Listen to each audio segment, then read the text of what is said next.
আমার প্রিয় সকল ছাত্রছাত্রী যারা এবছর উচ্চ মাধ্যমিক পড়ছো, দ্বাদশ শ্রেণীতে পড়ছো, যারা আগামী বছর 2024-এ উচ্চ মাধ্যমিক পরীক্ষা দেবে, যাদের রাষ্ট্রবিজ্ঞান সাবজেক্টটি রয়েছে 12-এ, সেই সাবজেক্টটিতে দ্বিতীয়, তৃতীয়, চতুর্থ এই তিনটি অধ্যায় থেকে এমসিকিউ এসএকিউ প্রশ্ন পড়ে। এখান থেকে কোনো রকম বড় প্রশ্ন পড়ে না।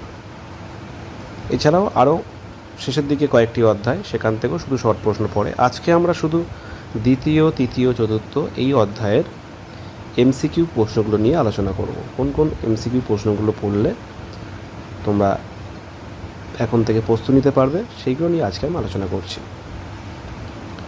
তো চলো বন্ধুরা শুরু করি। দ্বিতীয় অধ্যায়, দ্বিতীয় বিশ্বযুদ্ধের পরবর্তীকালে আন্তর্জাতিক সম্পর্ক। এই অধ্যায় থেকে শুধুমাত্র 3 নাম্বার এমসিকিউ প্রশ্ন পড়বে।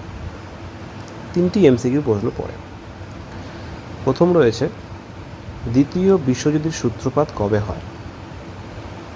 1945 সালে। কোন দেশের উদ্যোগে ন্যাটো গঠিত হয়? আমেরিকার নেতৃত্বে। 3 নম্বর, ঠান্ডা লড়াই সম্পর্কিত প্রথম ধারণা কে দেন? কোন সাংবাদিক? Walter Lippmann.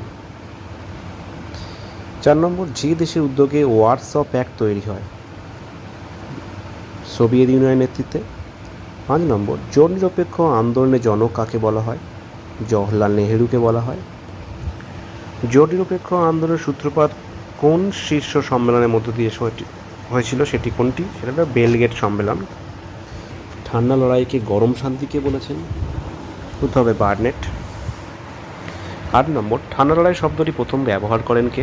Bernard Baruch. 9 নম্বর, দ্য কোল্ড ওয়ার গ্রন্থের রচয়িতাকে? উত্তর হবে ওয়াল্টার লিপম্যান।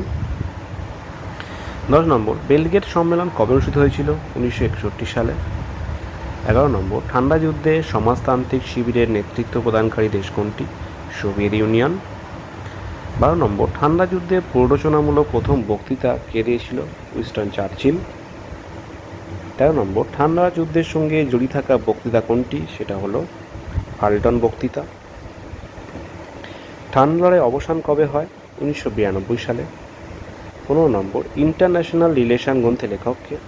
উত্তর হবে মর্গ্যানথাউ। 16 নম্বর, দাঁতাত এটি কী ধরনের শব্দ? এটি একটি ফরাসি শব্দ। 17 নম্বর, যুগোস্লাভিয়ার জোট নিরপেক্ষ আন্দোলনের নেতা কে ছিলেন? Marshal Tito. 18 নম্বর, জোট নিরপেক্ষ আন্দোলনের মিশরের নেতা কে ছিল? উত্তর হবে নাসের। 19 নম্বর, বার্লিন অবরোধ শুরু করে কোন দেশ?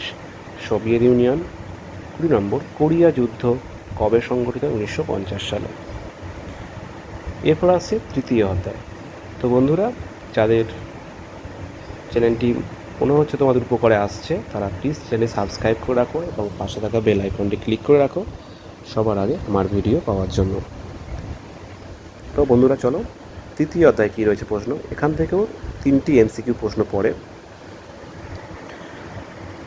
বিদেশ নীতির প্রধান উদ্দেশ্য কী? জাতীয় স্বার্থ রক্ষা করা। 2 নম্বর, the making of foreign policy গ্রন্থের লেখককে? Joseph Franco. ভারতের পররাষ্ট্রনীতির মূলনীতি কী? সৌভ্রাতৃত্ব। 4 নম্বর, বিদেশ নীতি কার্যকর করার একটি মাধ্যম কী? কূটনীতি। 5 নম্বর, পররাষ্ট্রনীতি রূপায়ণে যারা মূল ভূমিকা পালন করে থাকেন তাদেরকে কূটনৈতিক প্রতিনিধিবৃন্দ। 6 নম্বর, বৈদেশিক ক্ষেত্রে লুক ইস্ট বা পূর্বে তাকাও নীতি কোন প্রধানমন্ত্রীর আমলে গৃহীত হয়? উত্তর হবে মনমোহন সিংয়ের আমলে। একটি দেশের বিদেশ নীতি কিসের দ্বারা পরিচালিত হয়? উত্তর হবে জাতীয় স্বার্থ। 8 নম্বর, পলিটিক্স অ্যামং নেশন গ্রন্থের লেখককে? মর্গ্যানথাউ। 9 নম্বর, ভারতের জোট নিরপেক্ষ নীতির উপকারকে? জওহরলাল নেহেরু। 10 নম্বর, বান্দুং সম্মেলন কবে অনুষ্ঠিত হয়? 1955 সালে। 11 নম্বর, বান্দুং সম্মেলনে স্বাক্ষরিত হয়েছিল কোন দেশের মধ্যে? ভারত ও চীনের মধ্যে। 12 নম্বর, বান্দুং সম্মেলনে অংশগ্রহণকারী ভারতের উল্লেখযোগ্য নেতাকে? জওহরলাল নেহেরু। 13 নম্বর, পঞ্চশীল নীতিতে স্বাক্ষরকারী দেশ কোনটি? ভারত ও চীন। 14 নম্বর, জোট নিরপেক্ষ আন্দোলনের প্রথম সম্মেলনে যোগ দেয় কটি দেশ? উত্তর হবে 25টি দেশ। 15 নম্বর, সিমলা চুক্তি স্বাক্ষরিত হয় ভারতের সঙ্গে কাদের? পাকিস্তানের। 1972 সালে। 16 নম্বর, সার্কের সদর দপ্তর কোথায় অবস্থিত? নেপালের কাঠমান্ডুতে।